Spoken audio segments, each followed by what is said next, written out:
Salam dostlar. Bu yana mən. Aypuş. Ötken mən sizlərə sənləmdən yegaysını etib bəgəndim. Yadınladı mı?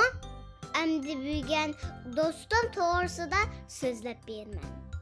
Mən nəsildə bir yeslidə oxuydum. Amma korona degen bu kişisel tarqalğan yekin. Mən öydə boq qaldım. Yeslidikim çağımda mənim Diago isimli bir dostum var idi. O bəkmişoq. Bək qızıqçı.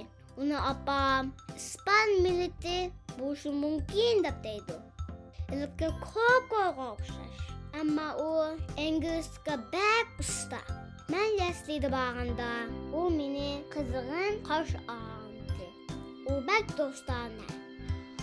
Mən onunla yəslidə kitab oxuymam. O yıqağa bək amraq.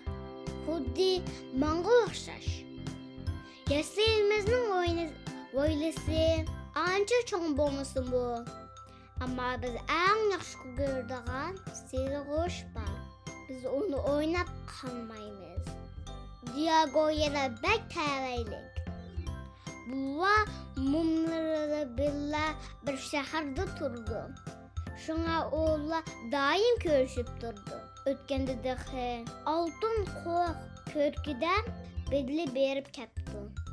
Buvamların üyü yıqanraq bolan bozumun bizmu billah seylə qılıb kilatdıqda iş qılıb Diago'nu bək sığındım. Onun bila yana billah oqurğum var. Tügüdü.